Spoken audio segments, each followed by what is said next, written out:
बिस्मिल्लाहिर्रहमानिर्रहीम अस्सलाम वालेकुम everyone, welcome to my YouTube channel. आज की वीडियो का टॉपिक है themes of the novel a passage to India. Passage to India एक इंपॉर्टेंट नॉवल है जो कि ई.एम. फोस्टर ने लिखा है और 3 पार्ट्स के ऊपर कंसिस्ट करता है। फर्स्ट पार्ट है द मॉस्क, सेकंड पार्ट है Malabar caves and the third part is temple. तो इस नॉवल के अंदर कौन-कौन सी थीम्स हैं, किस तरह से उनको रिप्रेजेंट किया गया है, इस टॉपिक को आज हम इस वीडियो के अंदर डिस्कस करेंगे। इस टॉपिक के नोट्स आपको वीडियो के डिस्क्रिप्शन बॉक्स में एक पीडीएफ लिंक की सूरत में मिल जाएँगे। शुरू करते हैं आज की हमारी वीडियो। थीम्स क्या होती हैं? थीम्स यूनिवर्सल कॉन्सेप्ट्स होते हैं, आइडियाज़ होते हैं जो कि किसी लिटरेरी पीस ऑफ वर्क के अंदर एक्सप्लोर किए जाते हैं। जो एक सेंट्रल आइडिया होता है, सेंट्रल जो एक कॉन्सेप्ट जो राइटर कन्वे करना चाहता है, उसको हम थीम्स कहते हैं। पैसेज टू इंडिया के अंदर भी बहुत सी थीम्स हैं। सबसे पहले जो थीम है वो इम्पोर्टेंट है कॉलोनियलिज़्म की।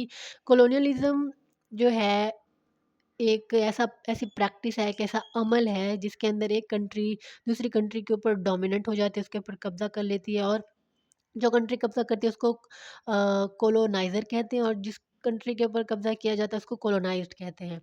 अब जो ब्रिटिश राज है और उसका जो कॉलोनियल एम्पायर थी इंडिया के अंदर जो कि 1858 से 1947 तक रहती है, वो एक ऐसा नोशन है जिसके इर्द-गिर्द पूरा ये नॉवल रिवॉल्व करता है। और कॉलोनियलिज़्म के पीछे जो मकसद था वो ये था कि जो वाइट मैन्स बर्डन है, यानी कि वाइट मैन की ये रिस्पॉन्सिबिलिटी है कि जो नॉन यूरोपियन स्टेट्स हैं, जैसे साउथ एशिया हो गया, इंडिया और बरसगीर हो गया, सब कॉन्टिनेंट हो गया, अफ्रीका हो गया, उनको सिविलाइज़ करना है। उनको रहने का तरीका नहीं आता है, उनको ज़िंदगी जीने का, ज़िंदा रहने का सलीका नहीं आता है। तो ये सलीका किसने सिखाना है? यूरोपियंस ने सिखाना है, व्हाइट मैन्स ने सिखाना है, उन नेशंस को सिविलाइज़ करना है। फोस्टर खुद भी ब्रिटिश हैं, लेकिन इस नॉवल के अंदर उन्होंने कॉलोनियलिज़्म को क्रिटिसाइज़ किया है और बहुत से जो इंग्लिश कैरेक्टर्स हैं, वो इंडियंस को इन्फीरियर समझते हैं और ख़ुद को सुपीरियर समझते हैं क्योंकि वो ये समझते हैं कि जो इंडियंस हैं या जो जिन कंट्रीज़ के ऊपर हमला किया जाता है या जिन कंट्रीज़ को वो सिविलाइज़्ड करने की कोशिश कर रहे हैं, वो इन्फीरियर हैं। उनको रहने की, ज़िंदा रहने की, ज़िंदगी गुज़ारने की तमीज़ ही नहीं है। तो यूरोपियंस उनको तमीज़ सिखाने आ रहे हैं और वो उन जो इंडियंस हैं या जो सब कॉन्टिनेंट के अंदर लोग रहते हैं, उनको वो इन्फीरियर समझते हैं। अब फॉर एग्ज़ाम्पल जो कैरेक्टर है रॉनी हीस्लॉप, वो इंडियंस को जो नेटिव्स हैं, उनको वो जज करता है, उनको इन्फीरियर समझता है और उसके अंदर इंडियंस के लिए किसी किस्म का कोई सॉफ्ट कॉर्नर नहीं है।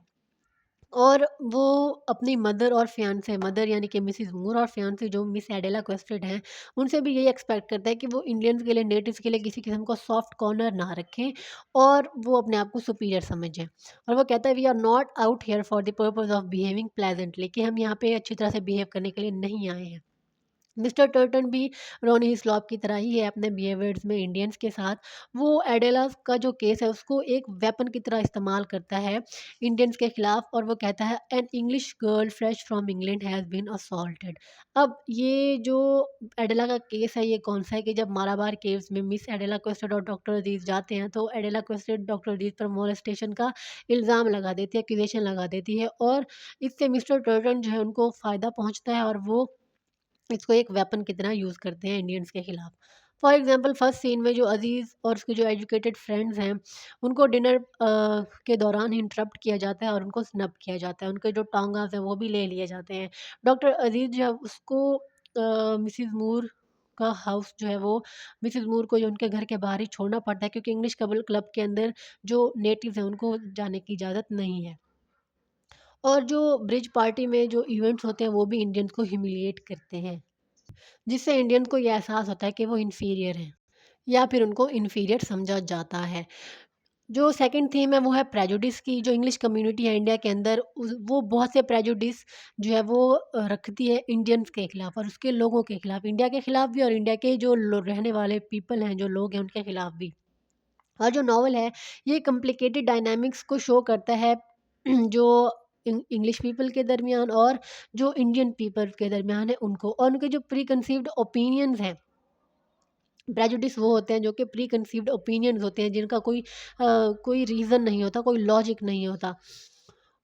We exist not in our cells but in terms of each other's minds. तो अब जो प्रेजुडिस है वो ये है कि जो इंग्लिश पीपल हैं वो अपने आप को सुपीरियर समझते हैं और इंडियंस को इन्फीरियर समझते हैं। फॉर एग्जांपल जो इंग्लिश है वो कंसीडर करते हैं इंडियंस को इलिटरेट, जाहिल कंसीडर करते हैं। तो ब्रिज पार्टी के दौरान जो मिसेस टर्टन है वो ब्रोकन उर्दू इस्तेमाल करती हैं नेटिव्स को ह्यूमिलिएट करने के लिए। और ना सिर्फ ये कि जो ब्रिटिश हैं वो प्रेजुडिस रखते हैं, जब बल्कि मुस्लिम और हिंदू जो हैं वो भी एक दूसरे के लिए प्रेजुडिस रखते हैं। जैसे डॉक्टर अजीज जो है वो मिसेस मूर को कहता है और अडेला को कहता है कि जो भट्टाचार्य हैं वो कैरेज नहीं भेजेंगे जब वो वेट कर रहे होते हैं। थर्ड एग्जांपल है अजीज जो है वो फील्डिंग को कंसीडर करता है अपना दोस्त, लेकिन फिर वो जब उनके दरमियान कॉन्फ्लिक्ट हो जाता है एडेला वाला, तो वो ये समझता है कि जब इंग्लैंड चले जाएंगे तो फील्डिंग जो है वो एडेला से शादी कर लेगा उसकी जो ह्यूमिलिएशन है उसको भुलाकर। थर्ड थीम है फ्रेंडशिप। अब जो बुक है वो फ्रेंडशिप पे ही शुरू होती है और फ्रेंडशिप पे ही ख़त्म होती है, एक इंग्लिश मैन और एक इंडियन के दरमियान की फ्रेंडशिप। और दोनों ही केसेस में इस तरह की जो फ्रेंडशिप है वो इम्पॉसिबल है, क्योंकि जब तक जो ब्रिटिशर्स हैं, जो इंग्लिश पीपल है वो इंडिया के ऊपर डोमिनेंट है, तब तक इंग्लिश और ब्रिटिशर्स की जो इंडियंस और जो ब्रिटिशर्स हैं उनकी फ्रेंडशिप पॉसिबल नहीं है। जो इंग्लिश पीपल हैं वो इंडियंस को इन्फीरियर समझते हैं, और जो जबकि जो इंडियंस हैं इंक्लूडिंग अजीज़ वो इंग्लिश को क्रूअल और ऑप्रेसर समझते हैं और फुलिश फॉरेनर्स समझते हैं।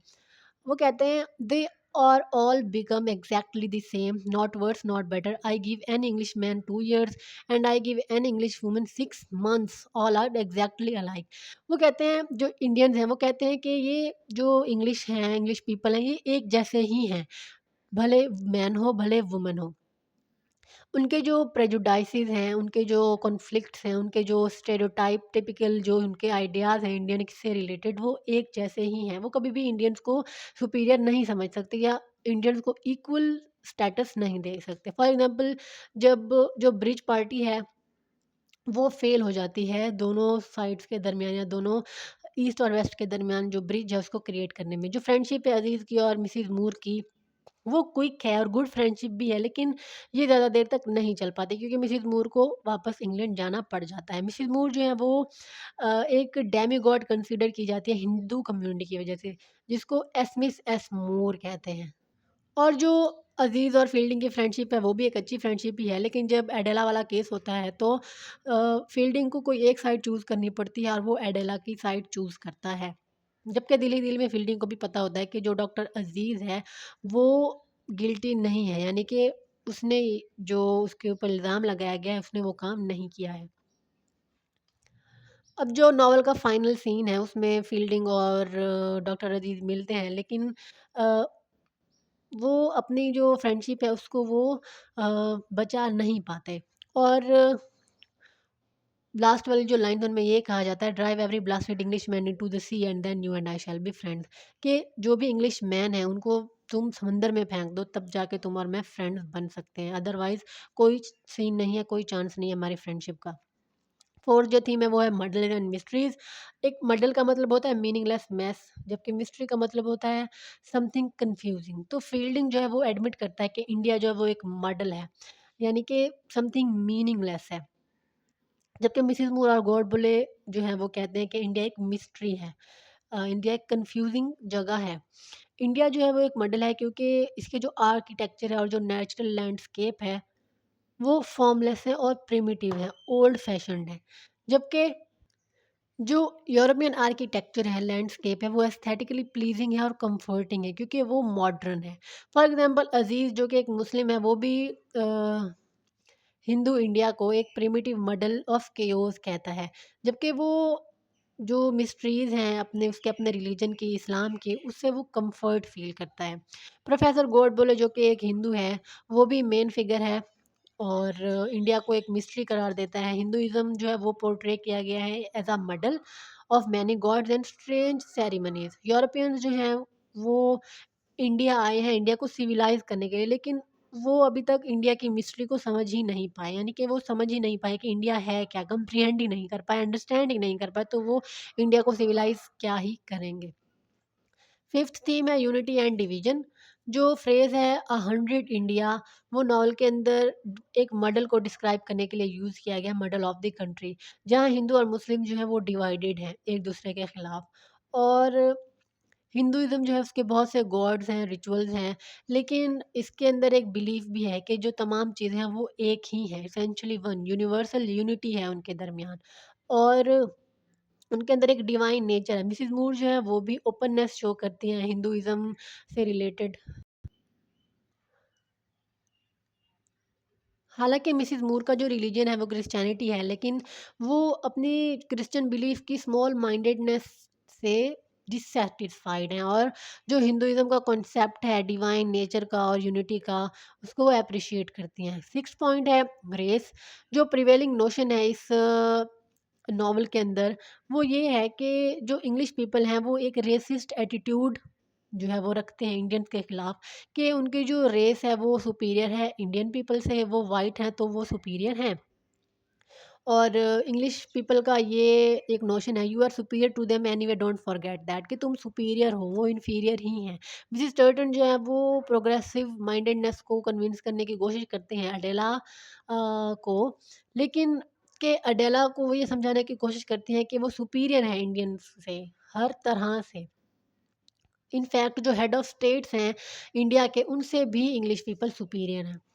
सेवंथ जो थीम है वो है जेंडर, जो स्टेरियोटिपिकल आइडिया है कि इंग्लिश वुमेन जो हैं उनको नाइट्स की ज़रूरत पड़ती है, जिनके पास शाइनिंग आर्मर हैं, जो कि उनको लस्टिंग ओरिएंटलिस्ट, लस्टिंग यानी कि जो भागते हैं वुमेन्स के पीछे, इंग्लिश वुमेन्स के पीछे अपनी लस्ट को पूरा करने के लिए। ओरिएंटल्स यानी कि वो लोग जो ईस्ट में रहते हैं, ईस्टर्न पीपल को ओरिएंटल्स कहते हैं, ईस्ट को ओरिएंट कहते हैं, ईस्ट और ईस्ट के अंदर रहने वाले जो लोग हैं उनको ओरिएंटल्स कहते हैं, और जो ईस्ट के बारे में लिखता है, राइटिंग करता है, उसको ओरिएंटलिस्ट कहते हैं। तो ये एक नोशन है, एक आइडिया है स्टेरियोटिपिकल के, जो इंग्लिश वुमेन्स हैं उनको ज़रूरत है इंग्लिश नाइट्स की, जो कि उनको इन लस्टिंग ओरिएंटल से प्रोटेक्ट कर सकें, जो इंडियंस हैं, लस्टिंग इंडियंस हैं, उनसे प्रोटेक्ट कर सकें। तो इस तरह से जो एडेला है वो एक इंग्लिश वुमन है, और उसको सेव किया जाना चाहिए, उसकी हिफाजत की जानी चाहिए इंडियन पीपल से, क्योंकि इंडियन पीपल जो है वो इंग्लिश वुमेन्स के बारे में लस्टिंग व्यूज़ रखते हैं, और ये according to English people's notions, English people का यही एक माइंड सेट है कि जो इंडियंस हैं वो लस्टिंग नेचर रखते हैं इंग्लिश वुमेन्स के बारे में। तो इसलिए मिस एडेला क्वेस्टेड को जो इंडियंस हैं, फॉर एग्जांपल जो डॉक्टर अज़ीज़ जैसे लोग हैं, उनसे बचाना चाहिए। ब्रिटिश कॉलोनियल सोसाइटी जो है वो इंडियन प्रैक्टिस ऑफ पर्दा, यानी कि अपने आप को छुपाना, नकाब करना, पर्दा करना, उसको वो डिसमिस करती है, और इस चीज़ को बैकवर्ड्स और अनलाइटेंड समझती है। नेक्स्ट थीम है मेजर कॉन्स्ट्रेंट्स। फोस्टर जो है वो मेजर कॉन्स्ट्रेंट्स को भी डिस्कस करता है, जो कि मीनिंगफुल फ्रेंडशिप के दरमियान में आते हैं, जो कॉन्फ्लिक्ट्स आते हैं इंग्लिश और इंडियन पीपल के दरमियान। कुछ कॉन्स्ट्रेंट्स हैं, रेस है, कल्चर है, रिलीजन है, क्लास है, लैंग्वेज है, बैरियर है, और इस तरह के जो कॉन्स्ट्रेंट्स हैं, इस तरह की जो रुकावटें हैं, ये एक मीनिंगफुल फ्रेंडशिप की राह में रुकावट बनते हैं, क्योंकि जो अज़ीज़ और फील्डिंग है उनकी रेस डिफरेंट है, उनके कल्चर्स डिफरेंट, उनका रिलीजन डिफरेंट, उनकी क्लास डिफरेंट है, उनकी लैंग्वेज डिफरेंट है, उनके बैरियर्स जो है वो डिफरेंट है। तो ये चीज़ जो उनकी फ्रेंडशिप को प्रिवेंट करती है प्रोग्रेस करने से।